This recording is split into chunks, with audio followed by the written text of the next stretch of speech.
and welcome to UBC TV. My name is Glen Stephen Karamagi, and every Monday 9 to 10 p.m. it is Conserve Our Heritage, where we take you through conservation and the heritage. Last Monday we had a lot on culture, where we discussed more culture. We'll have that next time. But today in the studio, I have a doctor, a commissioner, and a big man, of course, like he might be called, but he's in the studio going to be discussing the 6 classes, or we call them usual rights. In simple terms, how to benefit from wildlife. But that will be coming up later. But good evening, sir. Good evening, Glenn, and good evening, our viewers and listeners. Good to see you. Good to see you, Glenn. After a long time. Yeah. Since the last time. Yeah, last year, actually. Yeah, it's always a pleasure. Yeah, doctor, good to see you. But who's the doctor we're having? Well, you've already introduced me. I'm Dr Akankwasah Balirega. I'm a wildlife management specialist, and I work with the Ministry of Tourism, Wildlife and Antiquities. I head the Wildlife Conservation Department. Yeah. Wow. I didn't know I had a big man in the studio, but I think at the end of it all... Quite small. Quite a small man. Really? Yeah. Not bigger than you. Of course. I don't want to put a big smile, but how to benefit from wildlife is our big topic tonight. We always look at national parks, we look at zoos, we look at many heritage centers, but in most cases we don't know how to benefit from them. That's why we have no or less domestic tourism, a term in Uganda we don't have much as it is. But in the studio, Dr. Akankwasah, commissioner, at the same time, he's a big, I call him a specialist when it comes to wildlife. He's going to be telling us how we can benefit from wildlife. They have a saying in Wildlife Authority that this, you always keep this wildlife for us. Now, how do we benefit from it as us? Okay.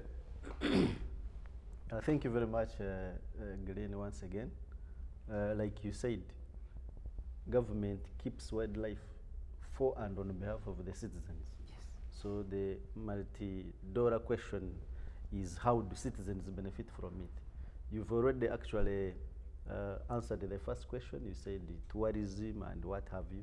So the citizens can benefit from tourism-related benefits. When the tourists come here, of course, they pay to see these resources, and the money goes into government, and the citizens benefit through the public services, the roads and hospitals. No. But now, for purposes of this show, yes, we are going to focus on how the citizens could benefit directly, of course, not through the government, not through the roads telling us see water pump. Those are also very serious and very key, as you know. Yes, $1.35 billion annually is not something small to talk about. So we are talking of 23% of total exports of Uganda. So that's also fundamental. But for purposes of today's show, for purposes of our viewers and listeners, we are going to focus on 6 major wildlife use rights through which individual citizens, or non-citizens by the way, or companies, can benefit from wildlife. There are 6 classes, like you've said. The first one is Class A, which is hunting of wildlife. You get authorization to hunt wildlife. In Uganda now, we have what we call sport hunting. If you have wildlife on your land, you invite the well-to-do tourists. We call them sport hunters. This is a lucrative and kind of game reserved for very, very rich people. We are talking of... so hunting is only meant for rich people? The Bill Gates, we are talking the Karamagis don't hunt? No. We are talking of the Russian princes and, you know, the well-to-do, because it is very expensive to hunt. So that's why it is a game of rich people. The second one is wildlife farming. Farming is a little bit manageable. It's a business that you and me can afford. Okay. It is the management of wildlife on a relatively limited piece of land. For example, the way you do rearing, for example, of goats, but this time we're talking of rearing of wildlife. Say, for example, rearing of buffaloes, rearing of elands. And how do you do that? For milk and meat and skins, rearing of crocodiles, for example. So that's now farming. From farming, we have other use rights, Doctor, for example, ranching. Doctor, before you go into ranching and Yes. other classes, Yes. I need a, You want to focus on the... briefly on farming. How can I farm wildlife? For instance, buffaloes. Yeah, How can I control them within my farm? just the way you control cows, you could control buffalo. Has it applied in Uganda in a way? We currently in Uganda do not have somebody farming in buffaloes, but we have people farming in ostriches, for example. We have people farming butterflies. Okay. We have people farming crocodiles, and soon we shall have people farming buffaloes and other species. All you need to have is land and expertise to do it, and a license, of course. You wouldn't engage in that business without a license, but it is possible. All you need to have is land and expertise, and then you are good to go. Well, you talked of class A hunting, because these are 6 classes, and I'm pretty sure we may have more than 5 shows discussing these classes. Yes. But for the purpose of understanding more, class B farming, Yes. I farm for only tourists, or okay, for tourism only, or there is a lot that come with class B farming? If you start a wildlife farm, you can do very many things on your farm. First of all, you can bring people to watch animals on your farm, Yes. and you get the first stream of revenue. You were talking of domestic tourism. There are very many schools that visit Wama Crocodile Farm to just look at how crocodiles can be farmed. That's the first stream of income. The second stream of income could be for skins, you know, skinning the animals. If I may give an example of crocodiles, you skin crocodiles and trade in their skins. The third stream is meat. Yes. We're still on a crocodile now. Yes, we are still on a crocodile. Yes. So you will sell the meat, you will sell the skin. I'm told the meat of this crocodile is very expensive. Oh yeah, it is, but not very, very expensive. A kilogram can go for about 18,000 Uganda shillings. The biggest money in crocodiles is actually not more on meat, but the skin. 1 centimeter of a crocodile skin can go up to $38 US. 38? 38 US Shillings. dollars. US dollars, that's around at 36 now. That's around 150 plus. Just a centimeter? Just a centimeter. So you can calculate how many centimeters are in a whole crocodile skin. So quite good sums of money. But there are some species like elands, for example, where you could do milk. You can do dairy production. The milk of I've not seen that in you. in South Africa, and in Botswana, milk production from eland is a lucrative business. Actually, people have abandoned cattle dairy production Because of much because of injections and... because elands, one, they are resistant to diseases, they are resistant to low availability of water. They can withstand harsh conditions which our cattle cannot withstand. And the milk from these animals, such as elands, is much more rich in terms of nutrients than the ordinary cattle. You have elands in Uganda? Oh yeah, we have elands in Lake Mbro. Well, producer, I think you'll help us with some of those antelopes with time in the course of the show. But I think there's a lot of benefits, in these classes. Sure. Because I'm learning, farming doesn't only have to farm and milk, like you said, that is if it's applicable. But the most important thing is there's also trade within it. Yeah, you can farm for direct live trade. For example, people who farm butterflies, they sell butterfly pupa. live pupa. Then the pupa, when it goes abroad, they hatch into butterflies, which butterflies are used in museums. They are used in designing of your clothes, designing of aeroplanes and fighter jets. Weddings. Wedding designs, yeah, and the like. Well, so you can do live trade, yes. That's how rich farming can be. Yes, yes. Though you say the hunting is not something we can stick much on because it's meant for only rich people. But how rich do people in terms of clients? Clients. Clients, yes. Not doing it. Doing it as a business, you can, me and you can do it. I'm talking about the clients. Those who come to hunt. But you, ranching in wildlife, you definitely can, as long as you have relatively not very small pieces of land, because to sport hunt, you don't need to hunt in a paddock. You have an expedition to hunt should be kind of in a natural, huge expanse of land, so that you experience a true hunting experience where you actually look for the animal. Not finding an animal paddocked and then you shoot it. No, that won't be. So it's an exercise. It's an exercise. You've got to look for it, you've got to spot it, and then chasing it and shooting it. You must have it under the guide of a professional hunter. So what happens is that if you're Ugandan and you have land, and you happen to have wildlife on your land, for example, the ranches around the Lake Mburo National Park, there is sport hunting going on. There is sport hunting going in Nakaseke, Kafo area, Karenga in the north. So what happens is that a sport hunter comes as a normal tourist. So he will pay for accommodation, tour operations and what have you. He pays for the animal he's going to hunt.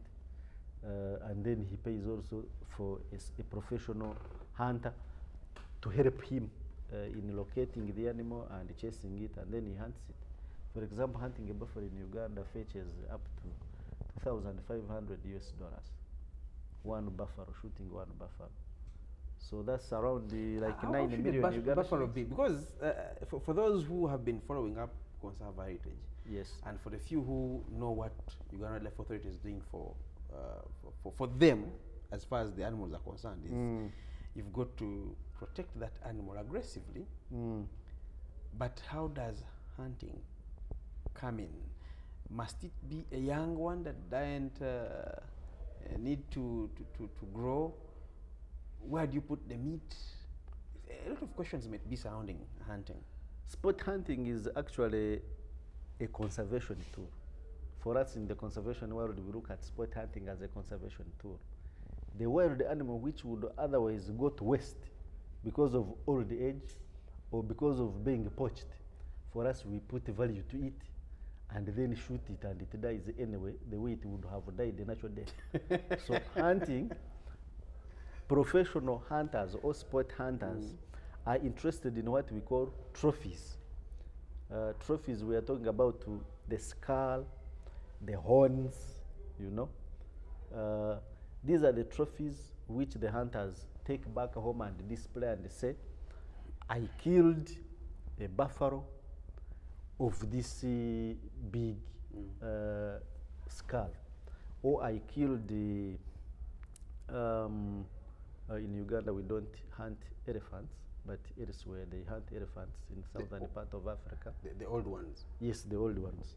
So you would display this, the ivory, the size of the ivory or the tusks as the trophy to confirm that you actually hunted this. So for the case of us, we hunt elands, we hunt zebras, we hunt buffaloes, we hunt impalas. So the skull and the horns provide what we call the trophy. So mature and very old animals produce very fantastic trophies, and that is the catch for the sport hunter. So a sport hunter is not interested in the females, in the young. Those are kept to reproduce and continue growing the population. So it must be a very old male. Very old male. That's the target. If we don't hunt it, it will die natural death, and we lose the money.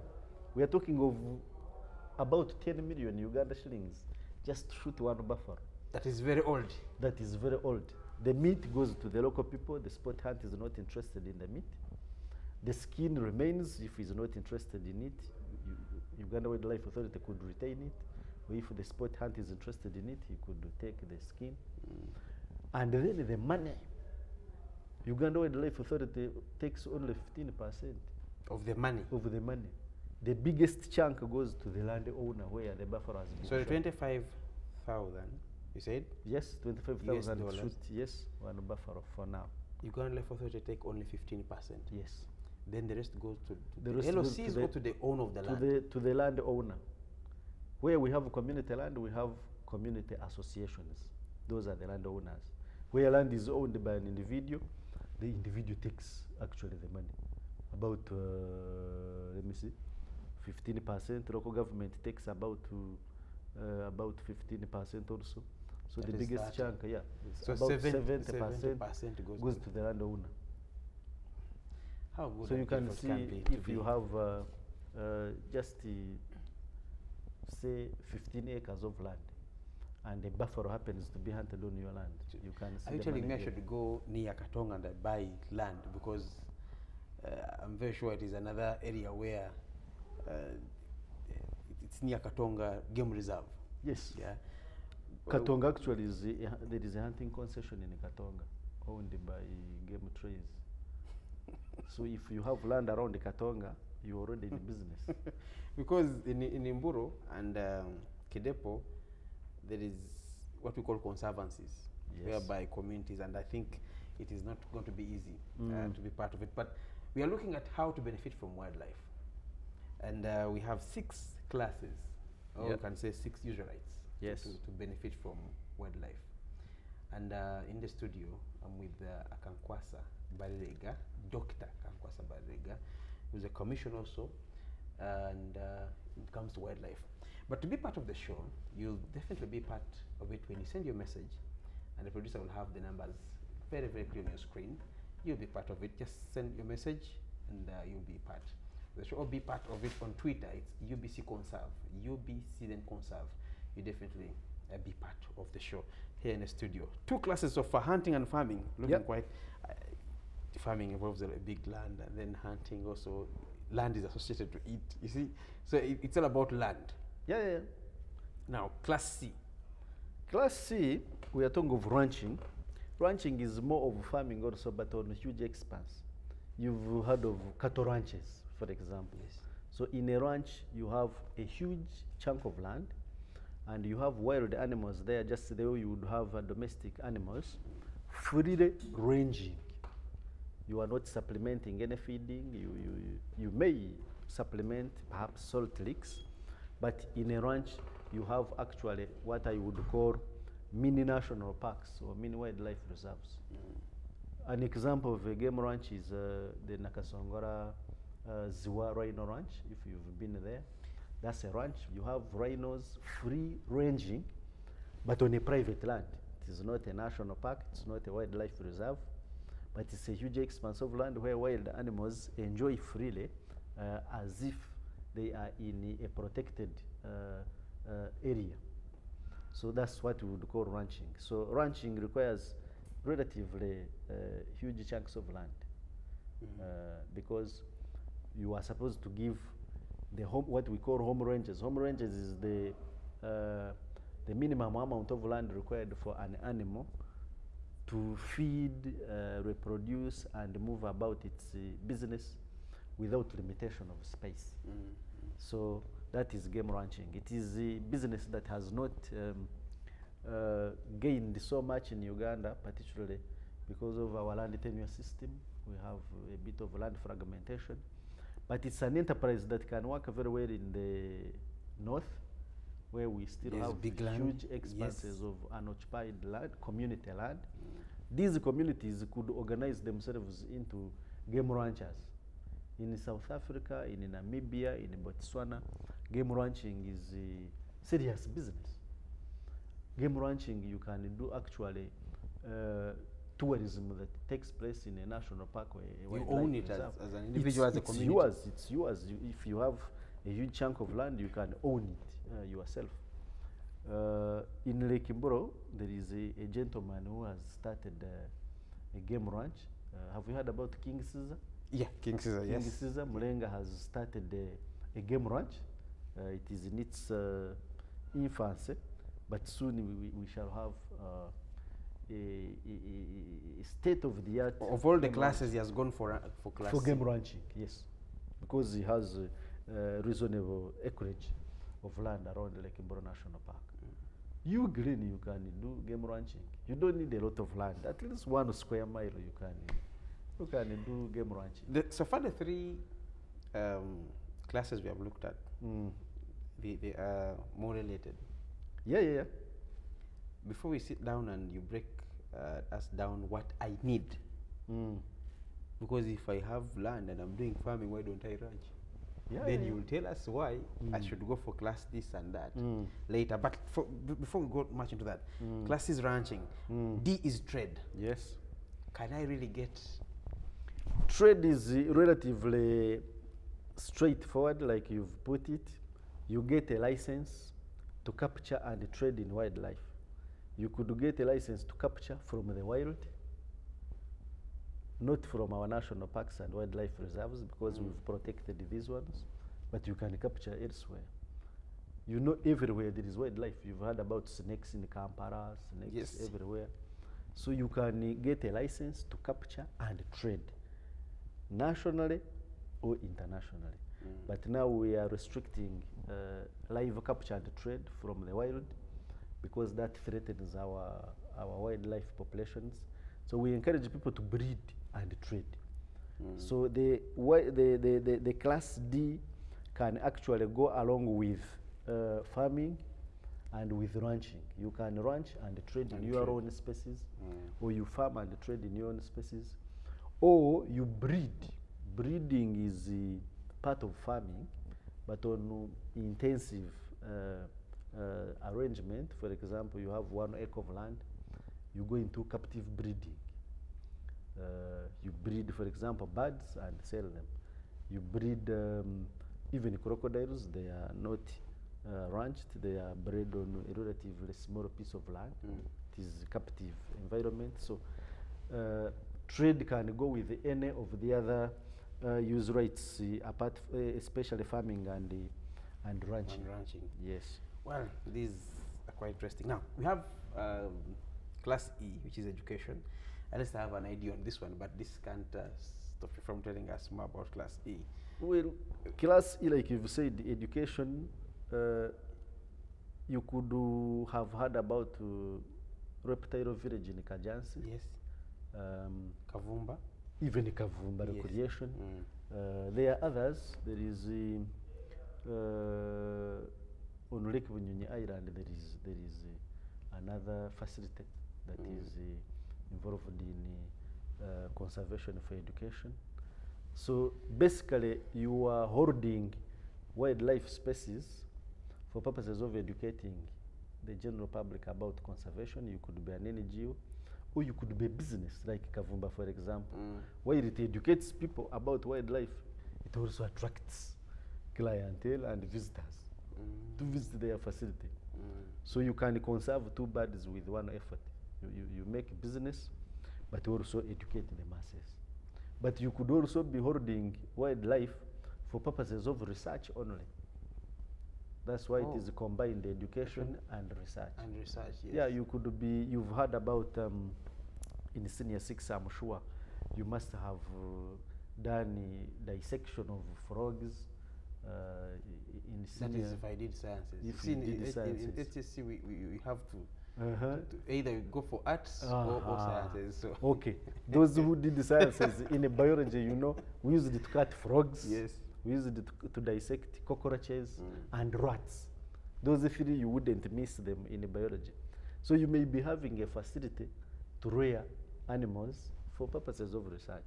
So you would need a license to own the wildlife. So that is the class E. So wildlife. Well, that is right. That is quite. It's a point taken. Yeah. Very straight and direct. Yeah. You're telling me at Kavumba Recreation Center, you can go for research. Education. Kavumba education actually. Not research, or both. It can be both. Since it's a one license given. You must specify what you want to do with the wildlife. Kavumba, for example, is not a research facility. So for it is education and recreation. And recreation. Yeah. Oh. Yeah. Well, F, general. General extraction. General What is extraction. general extraction for starters? Like the name goes, general extraction is any other use of wildlife that falls outside what we have listed as 5 classes. When you are making a law, there is what we call the safe valve, the general provision which helps you in case you did not exhaust the list. So any other thing, for example, community access to extract, say, bamboo shoots, or community access of national parks to extract craft making materials, that we call general extraction. So general extraction is any other use of wildlife that falls outside the classes of wildlife utilization that are listed, that we have gone through. I think that's a crocodile at Kavumba Recreation Center, probably. And well, but how to benefit from wildlife? You can be part of the show. The message is very clear. You can send your message on 0703 640 428. You definitely be part of the show. But we're going to be having a simple breather. And when we return, we'll definitely be looking at what do I need, or what do you need to have any of the classes. He's going to break this down for us, and probably you'll have to think twice. You'll be, no phone calls, you'll be definitely taking your messages here, and he'll be in position to give you the answer, and where to find the office if you want to be part of business after the break.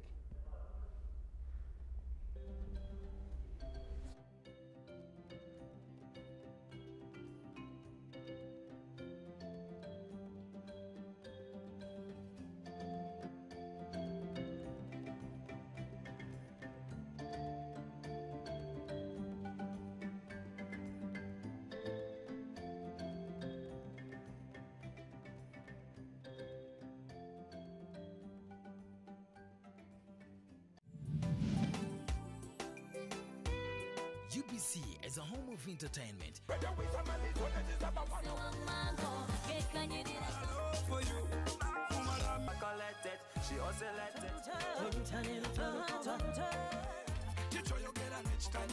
Lunchtime Cruise, entertainment to inspire Uganda. Every time you come around my house. It's you, it's us, discovering our goals on the shift. Focusing on women's success stories,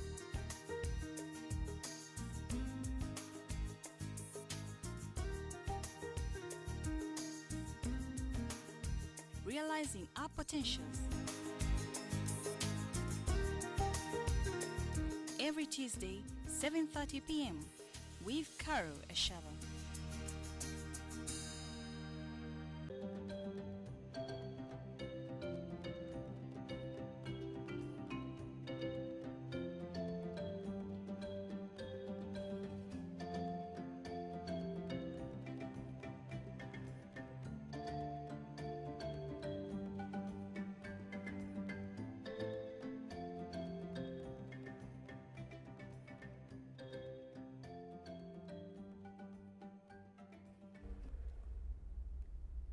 Welcome back from that simple breather. You're still watching UBC TV. My name is Glen Stephen Karamagi with the Commissioner, Dr. Akankwasah Balirega.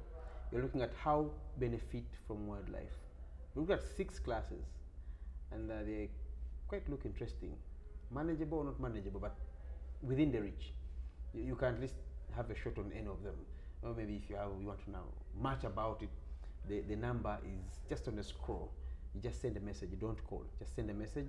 He's in position to tell us exactly what it means to have the classes. Now, before we have looked at the 6 classes, gene extraction and education, trade, ranching, farming, and whatever it is. And sport and hunting. sport hunting. What do I need? Is it you have to work on UBC to be part of it? Do I have to be 18 and above? What are the stages? Like any other business, there is no age limit. All you need to have is land. As you know, wildlife, like human beings, we depend on land for survival. So you need to have land. If you have land, and then you have the intention to get involved in wildlife farming or wildlife ranching or wildlife hunting. So once you have the land and you have the intention, you make an application to the Uganda Wildlife Authority. The law requires that you get a license from Uganda Wildlife Authority to get involved in having those classes of wildlife. So the first step is to develop what we would call a management plan for the type of business you want to engage in. If you want to engage in wildlife farming, you must specify which sort of animals you want to farm, and then you need the technical expertise to help advise you on which type of animals can exist on the piece of land you have, because different animals have different habitat requirements, they have different water needs, they have different feeding needs, and the size of land requirements. The amount of land you need to do rearing of buffaloes is not the same as the amount of land you will need, for example, to do crocodile farming. So you need to develop a management plan. You submit it to Uganda Wildlife Authority together with the CVs of the experts that you intend to use in your business. Just like if you want to do a cattle ranch, you must have, say, a vet on the farm. You must have the herdsmen to look after the cattle. So similarly, in game farming, you have to tell us the expertise you have, how many professionals you have, and you can include all those in your management plan, which you submit to Uganda Wildlife Authority.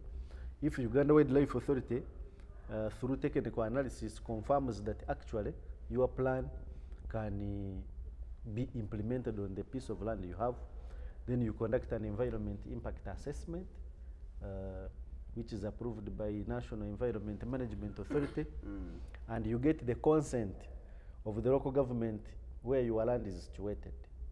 The reason you need consent of the local government... Do you think this can take a whole year? Consent is just an objection from your neighbors, from the local authorities, to say, this man is bringing lions, royal lions here.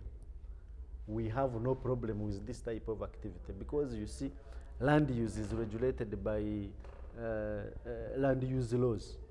You are not going to bring something which is not suitable for that land zone, and it exists there. That's why you need, even if you buy a piece of land in Kampala, you need an LC buy-in. You introduce yourself to the LC. So it's the same thing here. You just get consent from the local authorities of that area. It is fairly simple. And then the no objection from National Environment Management Authority, Yes. and your management plan. You submit to UWA, and that's all. If the...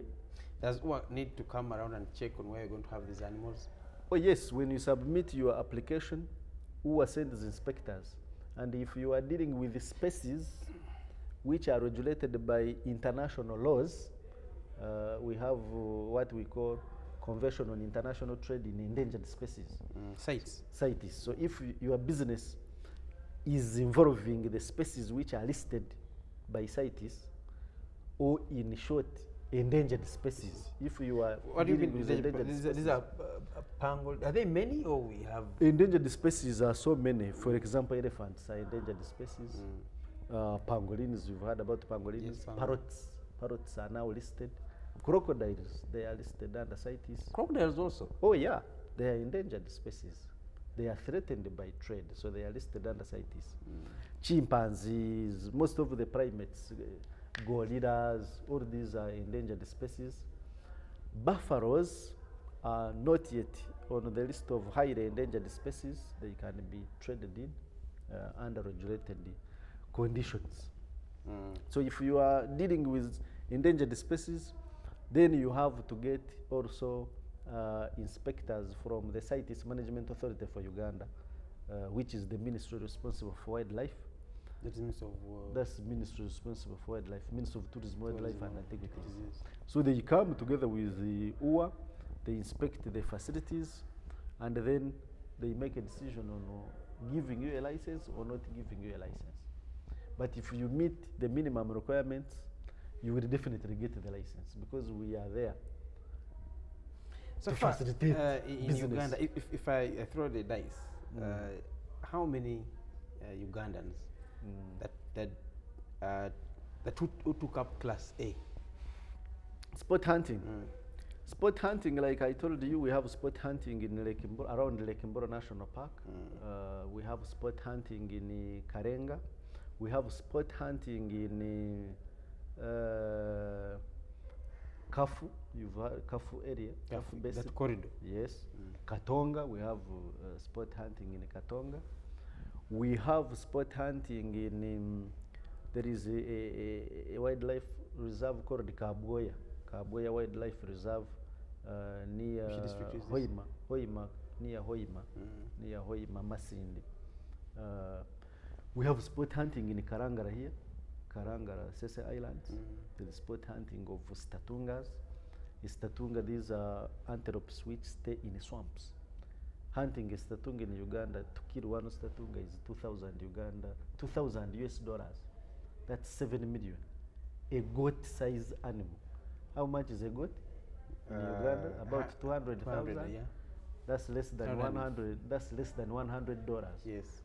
I'm talking about a Statunga. One Statunga, which is smaller than a goat. 2,000 US dollars. That's 7 million Uganda shillings. One Statunga, 7 million Uganda shillings. So why would you rear goats when you can maintain your wetland without wasting it? The wetland will give you water. It will sequestrate waste. It will give you good climate, and also you enjoy the money from sport hunting and tourism. When you talk about it, looks very easy. It is very easy if we can conserve the habitats, if we do not cut down our forests, if we do not degrade wetlands. It is very easy because these are God-given natural resources. So if you have your huge expanse of wetland and it has Statungas in it, like in Karangara, you are in business. You don't need to invest a lot of stuff. Why is it that the chimpanzees and endangered species? Because to me it looks like these are some of the species that are not edible, you know. They are on high demand for trade. If you look at those chimps you are seeing, they are highly demanded for trade, and trade is largely because of research stations. These drugs, before they confirm drugs to be used on human beings, they are tried on these primates like chimpanzees. So they are highly demanded globally for pharmaceutical and drug development industries. Oh, so they are in high demand. So it has to be a chimpanzee. It has to be a chimpanzee. Not these other, how do you call it, baboons? The baboons are not so much on demand for research stations. It is mostly monkeys and chimpanzees. Yeah. You're still watching Conserve Our Heritage. My name is Glen, and the doctor here, specialist when it comes to wildlife. To be part of the show, the number is scrolling on your screen, but remember to put your name. I have a couple of messages here, but there are no names, so I don't have to read the message. But put your name and make sure you be part of the show. It's Conserve Our Heritage. That's hunting and farming and then ranching. Trade, like you said, you have to be very specific. Yes. And quite looks like these endangered species, they're the ones that look very marketable. They or are expensive. They are lucrative because of their nature. And endangered means there are not so many left in the world. For example, gorillas, we have less than 1,000 in the world, as you know. So there are not many. That's why now their price is much higher than the common species. Do you have any Uganda that took up trade as one of the? Oh yeah, we have so many use rights. We have so many Ugandans who are doing trade. We have people who are trading in crocodile skins. We have people who are trading. As long as it is endangered, yeah, the yeah, business can still go on. it can still go on, particularly if you are breeding it on your farm. If you are, we give you what we call the parent stock from the wild. You breed on your land, and then you sell what you have bred in captivity. So people are selling birds, people are selling snakes, people are selling crocodile skins, people are selling different species of amphibians like frogs and what have you. But I also told you about butterflies. Yes, People are butterflies. selling butterflies. So all those are class.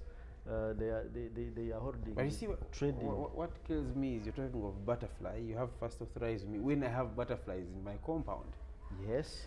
And the reason you have to first get authorization is that you could disguise butterflies which you have picked from the national park or wildlife reserve, and you said it as having got from your farm. So the license is a check. It's not meant to frustrate your efforts to benefit, but it's meant to ensure that you are benefiting will not affect the general Ugandans from also continuing to benefit from their God-given natural resources. Yeah. Well, thank you very much. It is Conserve Our Heritage, and it's good to be part of the show. This one is called Joel. He says he loves the show. Thank you very much, Joel, for being part of the show. And we'll definitely be having more of the messages. Remember to leave your name. Make sure you put your name as you send a message, and definitely be part of the show. And that's how interesting it can be. We're going to be going for one more break, and when we return, it's just messages. We're going to be reading your messages, and probably he's in the studio to give us the answers to those messages. But you can be part of the business itself, not only the show, because they say how to benefit from wildlife. Stop looking at wildlife as meant for tourism, and maybe those who are concerned, but they're saying they keep them for us, and when they do that, you can as well benefit from it directly after the break.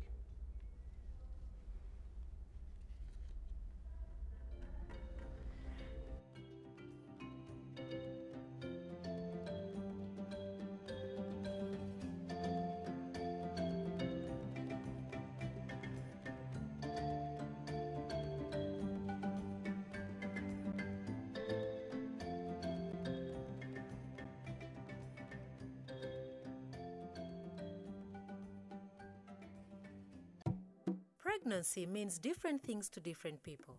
What would a pregnancy mean to you now? In my situation? No. That's why I use a coil. What about you? Jeez, I am not ready.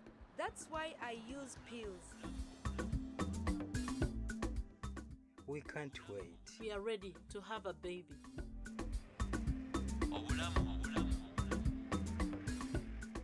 Man, I can't feed another child, so I support my wife to use implants. What will another pregnancy mean to you now? My land got finished. That's why I even got a vasectomy. Trouble. My parents would kill me, that's why I'm abstaining from sex.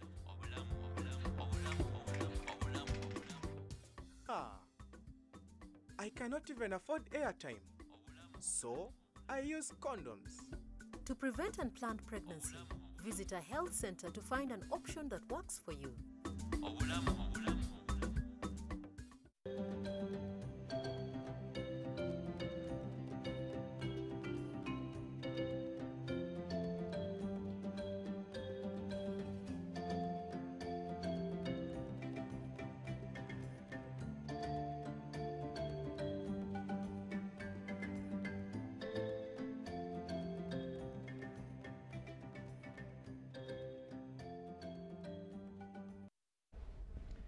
Welcome back from that break.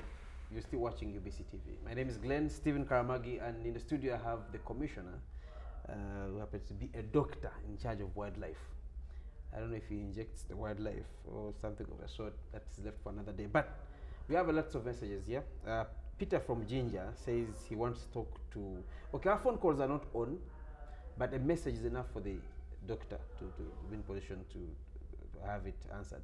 Then we have Joseph in Joseph in Naria says,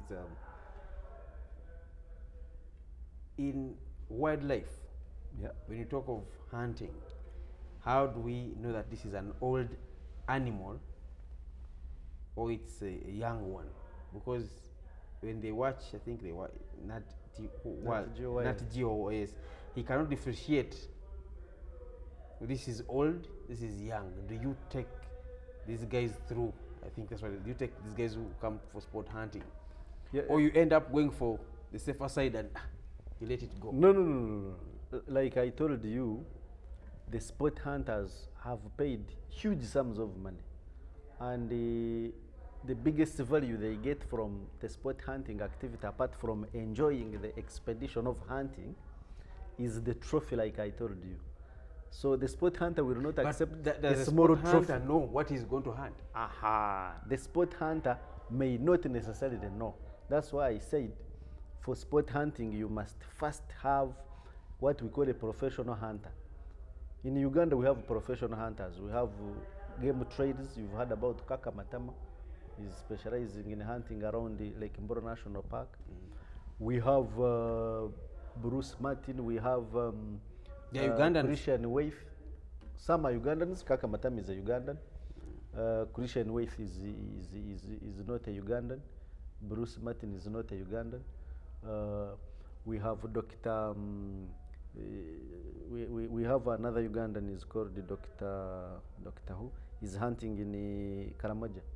So we have professional sport hunters. Professional sport hunters, their work is to go with the sport hunter, identify a mature and huntable species.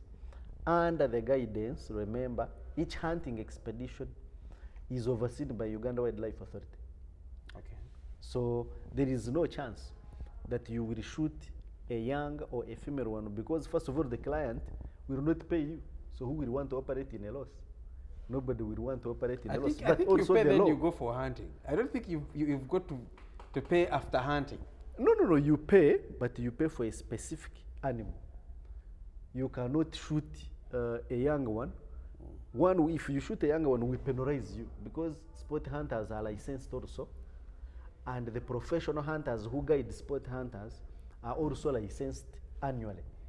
So if we catch you getting involved in hunting the young or the female, we definitely penalize you. But that wouldn't happen, first of all, because Uganda Wildlife Authority rangers actually participate in all hunting expeditions. That means your hunting is being guided by Uganda Wildlife Authority rangers. It is supervised by Uganda Wildlife Authority. I thought that's the old one you should shoot. That means you're not hunting. No, but you see, when they are hunting, they use what we call sport hunting guns. The guns have telescopes. They are ordinary guns. They shoot using normal bullets. But they have, you know sniper guns? Yes.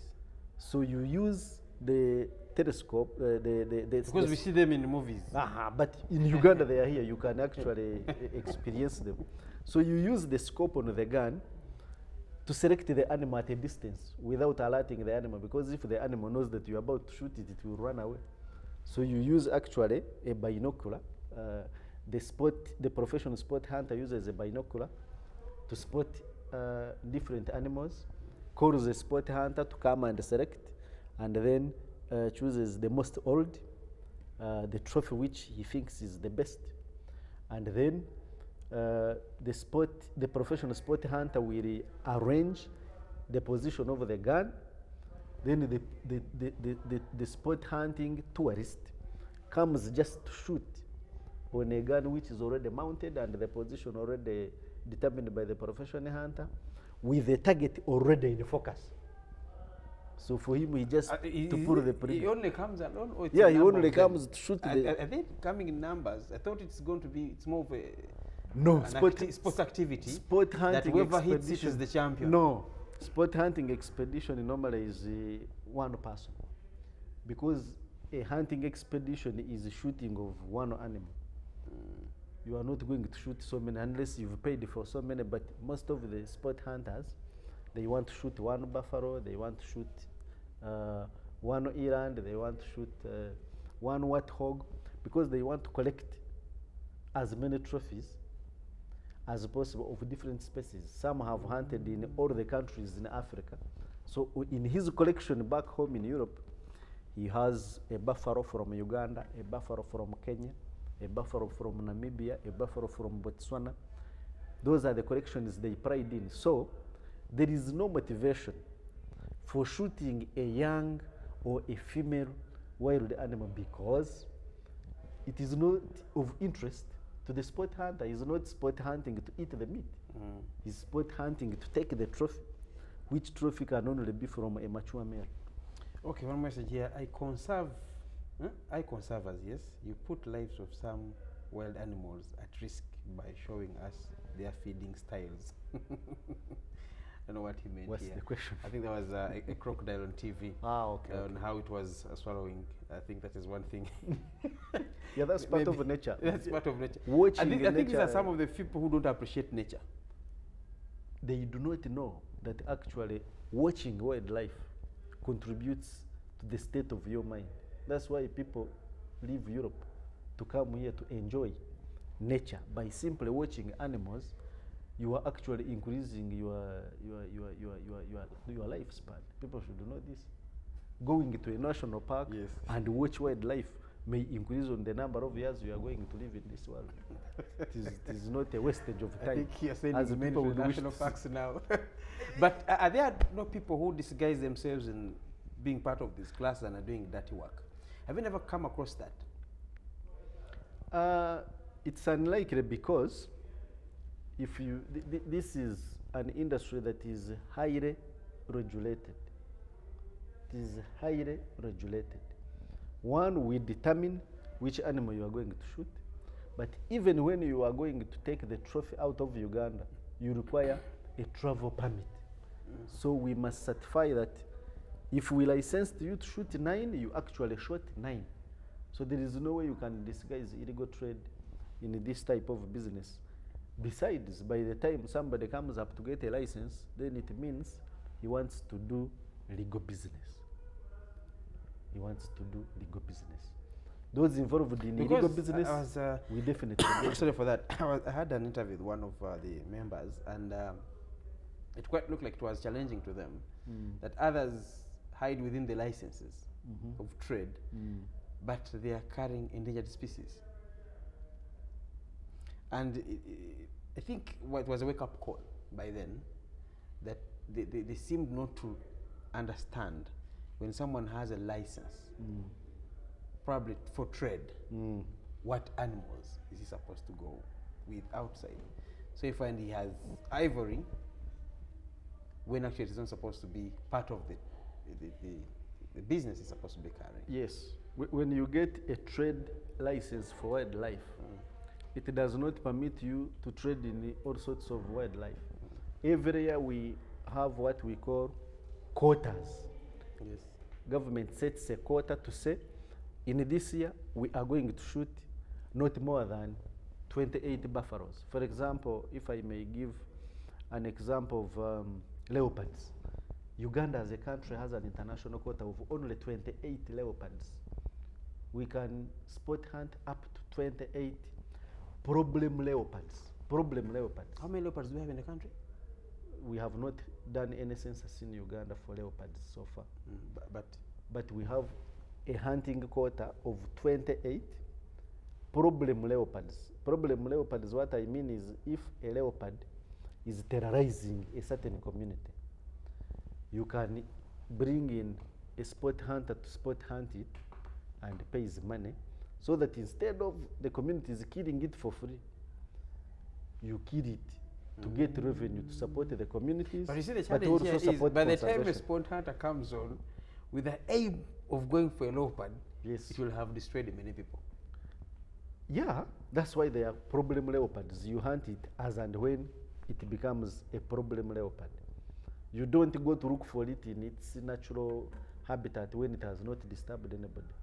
But if it has eaten goats and it has eaten people, quite often cats, when they taste the flesh of human beings, they do not want to go back to hunt in the wild. They remain looking for human beings. So they are supposed to be put out of action. So instead of putting it out of action for nothing, bring sport hunter, let him shoot it, and he coughs. I was watching. Support conservation. I'm one of the few fans of Nat Geo World. Yes. When tigers start, because we don't have tigers in Uganda. Yes, we don't. But that was in India. The best option was finish them. You kill them. Because they have tasted human. Yes, even lions, once they have tasted human flesh, because human flesh is very salty, so the meat is somehow sweet. And a human being is an easy catch. You don't run like if you are running after a cop. The speed at which a cop can run, a human being cannot run it. Yes. So a human being becomes an easy target and a sweeter meal. So once a cat has tasted human flesh, most likely it will go for another hunt. So we either kill it or we take it to a zoo so that it remains in a captive environment. Thank you very much. Very welcome. Good to have you on UBC TV. It has been Conserve Heritage. We will definitely have you again to teach us more on business, because it's a rare business, I might say. But I think with the time we'll have to catch up with it. It has been Conserve Heritage. News up next. Enjoy the rest of the programming. Keep it.